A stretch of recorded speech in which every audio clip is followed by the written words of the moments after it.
Bismillahirrahmanirrahim. Assalamualaikum warahmatullahi wabarakatuh. Memang sedap makan malam. Makan malam pakai bakso. Dari bunyi sambutan salam.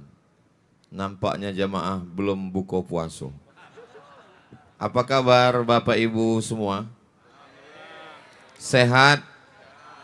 Hati sehat? Badan sehat? Pikiran sehat? Kantong sehat? Alhamdulillahi Rabbil Alamin. Allahumma salli ala Sayyidina Muhammad wa ala ali Sayyidina Muhammad. Semoga kita semua diakui sebagai umat Nabi Muhammad sallallahu alaihi wasallam. Semoga kita ketika nanti menghadap Allah termasuk yang mendapatkan syafaat Nabi Muhammad sallallahu alaihi wasallam. Amin ya rabbal alamin. Al-habaib al-afadil, para habaib yang mulia, wa akhussu bidzikri sayyidi al-habib Umar Abdul Aziz bin Syihab hafizahullah wa saddada khutah. Al-ulama al-ajilla, para ulama yang dimuliakan Allah, dan saya khususkan menyebutkan salah satu nama Al-Mukarram Ustadz Kemas Ali. Hadirin hadirat, muslimin muslimat, semua yang berhadir ini dimuliakan Allah Subhanahu wa taala. Amin ya rabbal alamin.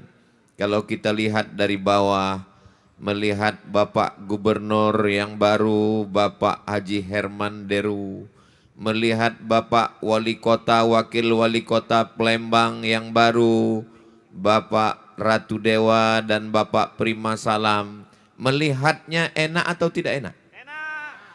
Senang atau tidak senang?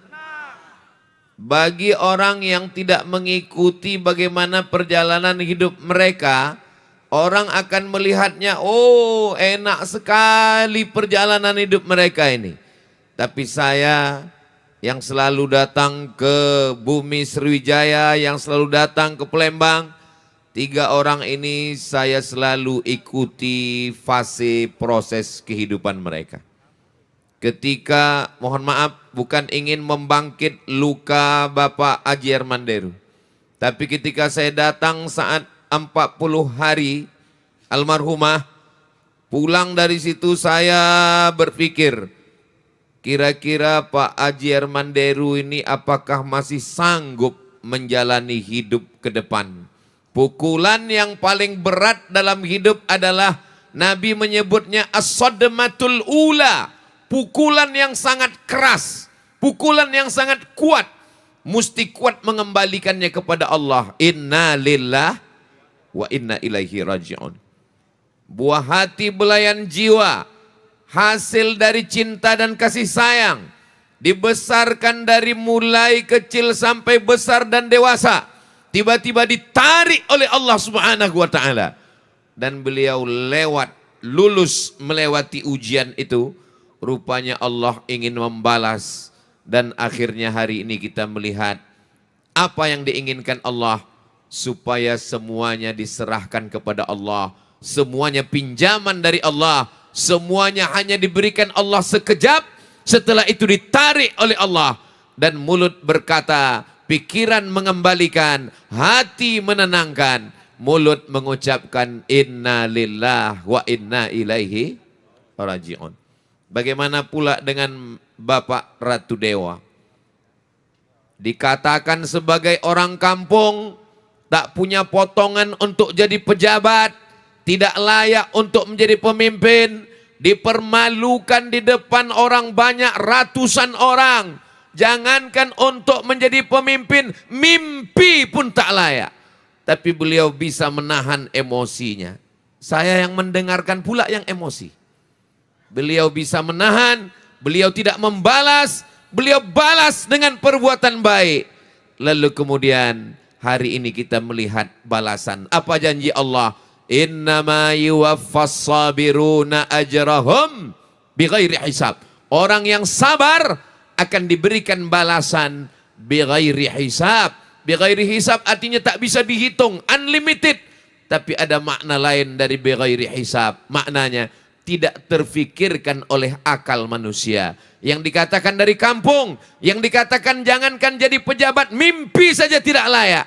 Maka Allah berikan balasan, wa razaqahu min haitsu la yahtasib, diberikan rezeki dari jalan yang tidak disangka-sangka. Lalu kemudian bagaimana pula dengan wakil wali kota Bapak Prima Salam? Saya melihat beliau datang ke rumah saya, sampai beliau pada level naik pesawat tidak lagi baca doa. Mau selamat, selamat, mau mati, meletuplah pesawat ini. Sampai ketika beliau datang ke rumah saya setelah beliau pulang, besok pagi yang pertama saya tengok handphone. Apakah ada kabar beliau sudah innalillah wa. Rupanya beliau lewati fase kehidupan itu. Akhirnya sampai 25, 3 orang yang sudah melewati gelombang kehidupan, karangnya tajam, ombaknya deras, anginnya puting beliung. Akhirnya mereka sampai ke Pulau Harapan. Kenapa perlu saya sampaikan malam ini? Supaya kita semuanya mengambil pelajaran dari hidup kita. Mudah-mudahan kita semua pun lulus melewati ujian-ujian kehidupan ini. Lah yang lain tak ada ujiannya. Oh enaklah kamu ya. Kamu duduk di rumah, kening saya bebisul. Malu saya jumpa orang. Jadi saya di rumah saja. Sedangkan kamu enak sekali, nggak ada ujiannya. Kesana kemari, jalan sana jalan sini. Apa kata yang jalan sana jalan sini? Menurut paling berat ujiannya karena kening kamu bebisul. Malu kamu jumpa jiran, kamu tak tahu ujian saya. Tahu kamu ujian saya, kenapa saya kesana kemari, jalan sana jalan sini? Karena bisul di belakang saya tak bisa duduk. Jadi sebenarnya setiap kita ini punya masalah, bukan punya bisul. Saudaraku yang dimuliakan Allah Subhanahu wa taala, nampaknya air tenang, nampaknya tak bergelombang, tapi kita tak tahu rupanya di dalam itu air sangat mengerikan. Maka insya Allah kalau kita berserah kepada Allah, la haula wala quwata illa billah. Saya yakin dan percaya 3 orang yang berada di hadapan kita ini, yang sekarang sedang duduk di hadapan kita, adalah orang-orang yang ketika ujian itu datang, mereka kembalikan kepada Allah dan Allah berikan balasan. Begitu jugalah dengan Sayyidina wa Maulana wa Syafi'ina wa Zuhrina wa Qurrati A'yunina Muhammad Sallallahu Alaihi Wasallam. Dijatuhkan Allah sejatuh-jatuhnya, serendah-rendahnya. Lahir ke atas dunia, ayahnya sudah tidak ada. Dibesarkan, umur 6 tahun, ibu dipanggil Allah Ta'ala. Dijaga oleh kakek datuknya, Abdul Muttalib pun meninggal dunia. Dijaga oleh paman, pamannya Abu Talib pun meninggal dunia. Dijaga, dipelihara, diselimuti, diberikan semangat oleh Khadijah. Khadijah pun dipanggil Allah Subhanahu wa taala. Anak-anaknya Zainab, Ruqayyah, Ummu Kulsum, Fatimah Zahra, 3 meninggal dunia ketika Nabi masih hidup. Hanya Sayyidatuna Fatimah yang meninggal 6 bulan sesudah Nabi meninggal. Lalu bagaimana dengan anak laki-lakinya? Al-Qasim, Abdullah, Ibrahim, semuanya meninggal ketika dia masih hidup. Pergi ke Taif. Orang Taif tidak menyambutnya dengan Tala'al Badru alaina. Orang Taif tidak menyambutnya dengan marhaban ya Nural Aini, marhaban ya Jaddal Husaini. Mereka sambut dia dengan lemparan batu, kayu, kotoran unta. Tapi dia berserah diri kepada Allah. Kenapa kadang hidup ini begitu keras? Supaya sujud kita lebih lama, supaya terasa manisnya munajat Subhana Rabbiyal A'la wa bihamdih. Kenapa ujian itu begitu berat dalam hidup kita? Supaya kita hanya berserah kepada Allah. Inna salati wa nusuki wa mahyaya wa mamati lillahi rabbil alamin. Bapak Gubernur Sumatera Selatan, Bapak Haji Herman Deru, diberikan Allah kekuatan melewatan ujian pukulan berat dalam hidup. Supaya bisa memimpin Sumatera Selatan tetap menjadi negeri Darussalam, baldatun thayyibatun wa rabbun ghafur. Allah berikan itu kepada Bapak Ratu Dewa supaya apa? Supaya bisa dibuatnya Palembang ini berdaya. Dari mana Ustaz tahu? Ada tulisannya di sana. Bapak Ibu yang dimuliakan Allah Subhanahu wa taala, tentunya janji-janji insya Allah dengan kekuasaan Allah, dengan ada usaha dan ikhtiar akan terwujud insya Allah. Amin ya rabbal alamin. Di antara janji Bapak Prima Salam ke saya, nanti Ustadz Somad akan naik perahu di Sungai Musi, airnya jernih sampai nampak antu banyu mengikuti. Nah itu makanya sudah 3 hari saya di sini belum ada dibawanya lagi naik. Bapak Ibu yang dimuliakan Allah Subhanahu wa taala, idza haddatsa kadzaba, kalau bicara dusta, wa idza wa'ada akhlafa, kalau berjanji ingkar, wa idza tumina khana, kalau diberi amanah berkhianat. Mudah-mudahan pemimpin kita diselamatkan Allah dari sifat-sifat ini dengan kita jaga dengan baik, kita doakan. Saya yakin dan percaya kemenangan mereka bukanlah kemenangan pribadi, tapi kemenangan umat, kemenangan dakwah, kemenangan para ulama, kemenangan para habaib, kemenangan para asatiz, kemenangan masfurah, kemenangan kita bersama. Tidak ada lagi nomor-nomor, tidak ada lagi beda pilihan. Semuanya berbuat untuk Sumatera Selatan, untuk Palembang, menuju ridha Allah. Baldatun thayyibatun wa rabbun ghafur. Mudah-mudahan Allah meridhai kita semua insya Allah. Amin. Seandainya doa kita makbul dan doa itu cuma satu, jangan minta istri solihah. Karena kalau istri solihah hanya kamu saja yang dapat nikmatnya. Seandainya doamu makbul, wahai perempuan, jangan minta suami yang soleh, karena kamu belum tentu mau berbagi dengan orang lain. Tapi mintalah pemimpin yang adil dan amanah. Kalau dia amanah, satu provinsi akan dapat nikmatnya. Kalau dia amanah, satu kota Palembang akan dapat rahmatnya. Berapa penduduk Palembang sekarang? 1.800.000 orang manusia. Yang tak percaya, hitung sendiri. Ustaz tahu 1.800.000 itu dari mana? Saya tanya Pak Wali tadi. Bayangkan, kalau 1.800.000 itu takut kepada Allah, melaksanakan ibadah, membayar zakat, sholat, maka pemimpinnya mendapatkan balasan kelipatan amal. Itulah yang dapat difahami dari surat Nabi kepada raja-raja yang dikirimkan Nabi. Aslim, masuk Islam kamu. Taslam, maka kamu akan selamat. Aslim, masuk Islam kamu. Falaka ajrani, kau dapat 2 balasan pahala. Hai Raja Mesir, masuk Islam.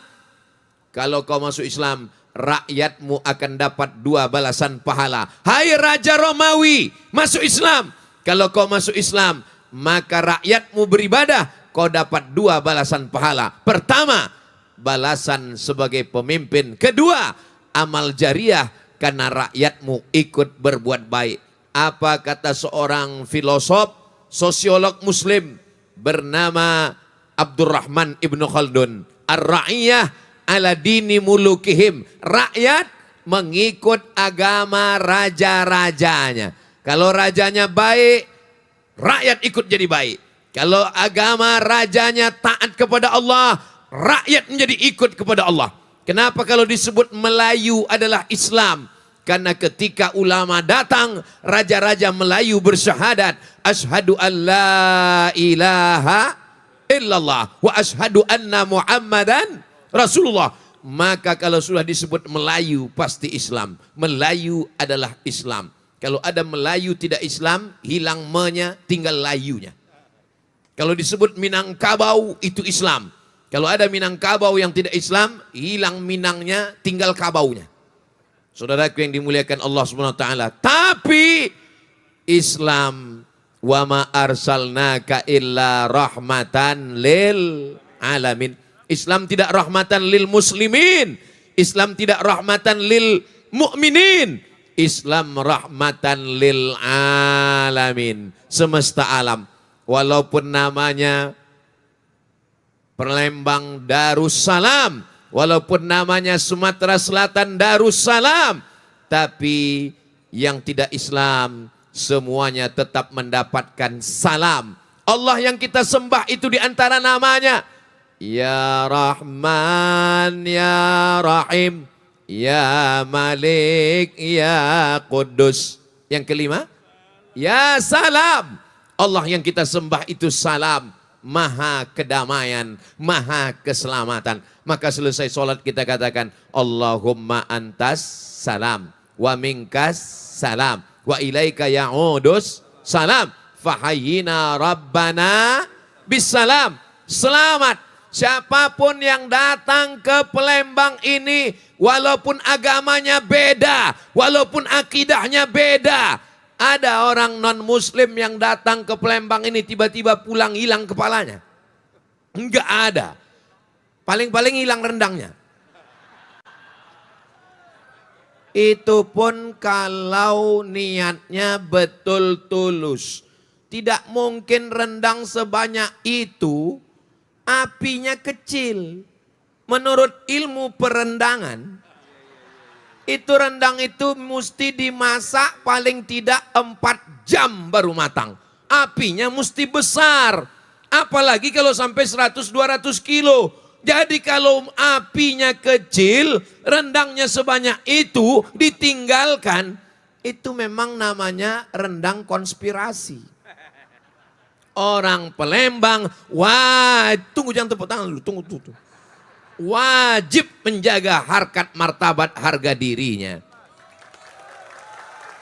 Saudaraku yang dimuliakan Allah Subhanahu wa taala, saya datang kemari sudah bertahun-tahun dibawa oleh Sayyidi Habib Mahdi bin Syihab. Tadi sebelum kemari ziarah dulu ke makam beliau untuk Habib Mahdi bin Syihab, untuk Ustadz Taufik Hasnuri, untuk Ustadz Solhas Solihin Hasibuan. 3 orang yang selalu mendampingi saya kemana kemari. Sekarang tinggal 1 lagi, Ustadz Kemas Ali. Mudah-mudahan para asatis Maspuroh panjang umur sehat badan. Untuk asatis yang sudah mendahului kita semuanya, untuk mereka Al-Fatihah. A'udzubillahi minasyaitonirrajim. Bismillahirrahmanirrahim. Alhamdulillahirabbil alamin. Ar-Rahmanir-Rahim Maliki Yaumiddin. Iyyaka na'budu wa iyyaka nasta'in. Ihdinas siratal mustaqim, siratal ladzina an'amta 'alaihim ghairil maghdubi 'alaihim waladdallin. Amin. Mudah-mudahan para asatis yang berjuang demi dakwah, mereka berjuang dengan tablik akbarnya, mereka berjuang dengan maulidnya, mereka berjuang dengan takbirnya. Tapi ada orang-orang yang tidak perlu tablik akbar, nggak perlu ceramah, nggak perlu maulid. Mereka hanya cukup dengan tanda tangannya. Dia bisa menolong agama Allah. Mudah-mudahan Pak Gubernur, Pak Wali Kota diberikan ujung jarinya, dititipkan Allah untuk menolong agama Allah. Takbir!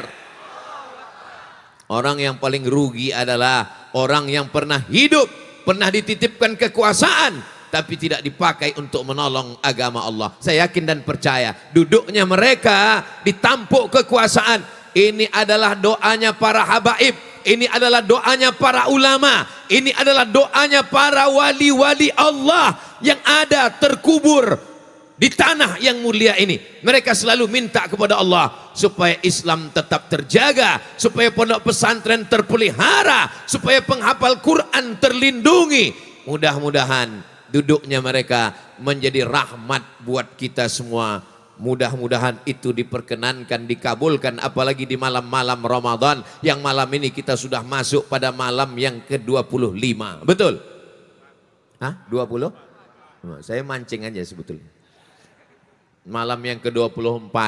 Kita masih ada 6 malam lagi. 25, 26, 27, 28, 29, 30. Kabarnya Nahdlatul Ulama dan Muhammadiyah sepakat bahwa Idul Fitri itu jatuh pada 1 Syawal. Bapak Ibu yang dimuliakan Allah Subhanahu wa taala, lalu 6 malam ini apa yang kita lakukan?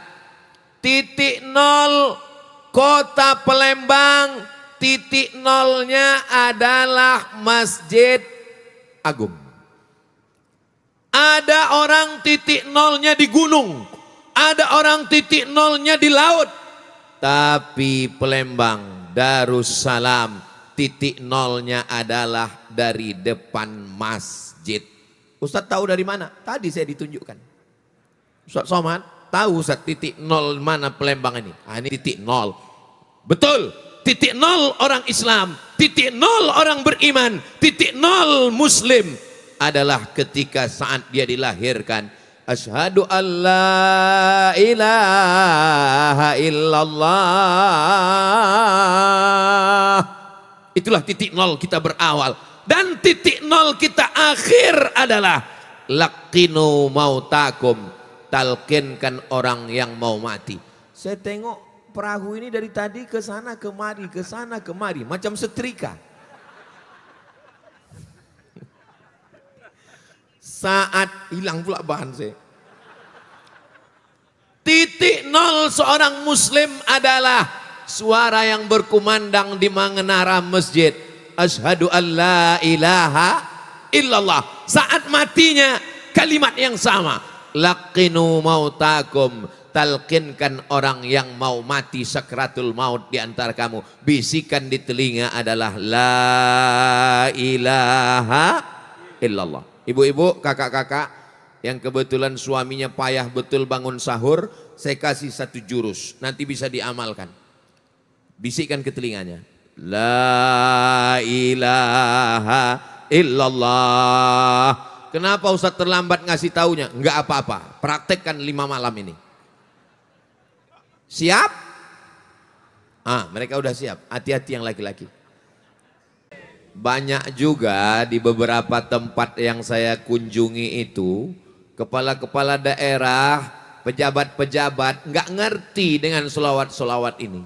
Sehingga kalau orang tidak ngerti, itu mendengarkan nasyid, mendengar ceramah, mendengarkan solawat, mendengarkan maulid, itu gatal kepalanya. Kapanlah selesainya ini? Jadi walaupun saya melihat ke depan, itu mata saya memandang juga ke samping. Ini Pak Gubernur dengan Pak Wali Kota ini paham tidak solawat yang dibaca ini? Rupanya beliau paham, kata beliau ke saya, Ustadz Somad, itu yang mereka lantunkan itu kan solawat obat ya Pak Ustadz. Betul, tibbil qulub adalah obat hati. Itu maka saya lantunkan tadi. Cuman beda suaranya.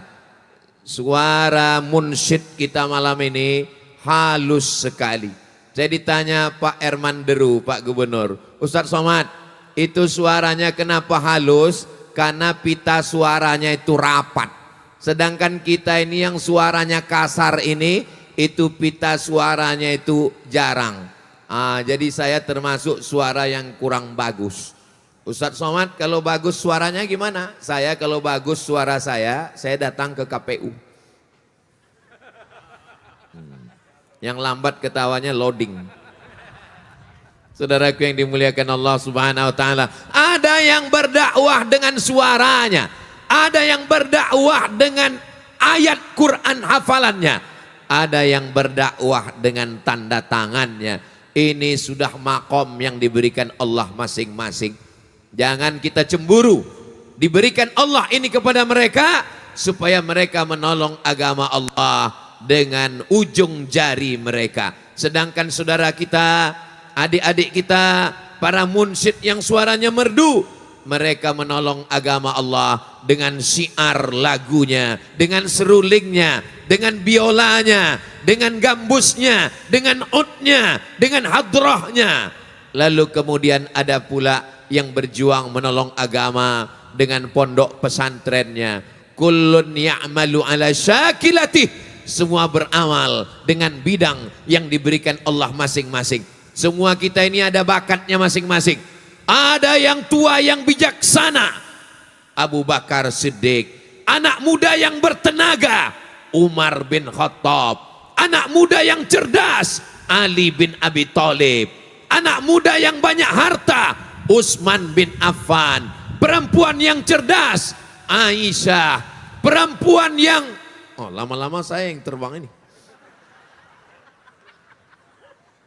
Kita ini sudah diberikan bakat masing-masing. Coba pikirkan kita masing-masing. Saya ini orang tua yang berwibawa Pak Ustadz Abu Bakar Siddiq. Saya ini anak muda yang bertenaga Pak Ustadz Umar bin Khattab. Saya ini anak muda yang cerdas Pak Ustadz Ali bin Abi Thalib. Saya ini anak muda yang banyak harta Pak Ustadz. Himpunan pengusaha muslim, pengusaha muda. Berarti Utsman bin Affan. Setelah saya pikir-pikir saya tak masuk satu pun Pak Ustadz. Berarti Abu Lahab. Enggak mungkin. Pasti ada bakatnya masing-masing. Yang berdakwah dengan kekuasaan, silakan dakwah dengan kekuasaan. Masya Allah, tabarakallah. Saya diberitahu berhenti tausiahnya jam 12. Pas 10 menit lagi. Maka yang mau pulang silakanlah pulang. Saya biasa ceramah berdua dengan kamera. Saudara yang dimuliakan Allah SWT, kita isi ujung-ujung Ramadan ini dengan amal. Amal yang pertama, amal badan, banyak-banyak sholat sunat. Amal yang kedua, amal lisan, banyak-banyak khatam Quran. Amal ketiga, amal harta, zakat, wakaf, dan infak sedekah. Amal yang keempat, amal hati, amal zikir. Amal yang kelima adalah amal berdiam diri di dalam masjid. Itulah dia amal i'tikaf. Kita ulang sekali lagi. Saya ingin kita pulang dari sini bawa oleh-oleh 5 amal yang kita isikan di ujung Ramadan. Mudah-mudahan kita dapat Lailatul Qadar insyaallah. Amin. Amal yang pertama, amal badan, banyak-banyak sholat sunat. Sholat sunat tarawih, sholat witir, bangun malam tahajud, sholat sunat wudhu, sholat sunat taubat, sholat sunat hajat, sholat sunat mutlak, sholat sunat qabliyah, sholat sunat ba'diyah. Saya nggak bisa sholat sunat berdiri, duduk di kursi. Nggak bisa di kursi, telentang. Nggak bisa telentang, miring. Tak juga bisa, kami sholatkan. Yang kedua adalah amal lisan. Subhanallah, walhamdulillah, la ilaha illallah, wallahu akbar, astaghfirullah, Allahumma salli ala Sayyidina Muhammad, bismillahirrahmanirrahim, yasin wal Qur'anil hakim. Memperbanyak amal-amal lisan. Yang ketiga adalah amal harta, zakat, wakaf, sedekah, infak, wasiat, hibah, memberikan buka puasa, memberikan sahur on the road, memberikan baju baru untuk anak yatim, membawa fakir miskin. Yang keempat adalah amal-amal hati, ridho, qanaah, tawakal, sabar. Yang kelima adalah amal iktikaf, berdiam diri di dalam masjid. Tidak bisa iktikaf 24 jam. Masuk sholat isya, lanjut sholat tarawih, lanjut sholat witir, lanjut tadarus, masuk jam 8, pulang jam 10, mendapatkan pahala iktikaf. Mudah-mudahan sisa Ramadan ini bisa kita isi dengan amal soleh, sehingga kita keluar dari Ramadan ini mendapatkan Lailatul Qadar insyaallah. Amin ya rabbal. Umur umat nabi-nabi sebelumnya pendek. Nabi Musa 120 sampai 125. Nabi Nuh 950 tahun, panjang. Tapi umur umat Nabi Muhammad baina sittin wa sab'in, antara 60 dan 70. Mari kita isi dengan amal-amal soleh. Terima kasih atas segala perhatian. Mohon maaf atas segala kesilapan dan kekhilafan. Aqulu qawli hadza, astaghfirullah li wa lakum. Wassalamualaikum warahmatullah. Jangan bubar dulu, masih ada doa dan talqin la ilaha illallah dari Sayyidil Habib. Wassalamualaikum warahmatullahi wabarakatuh.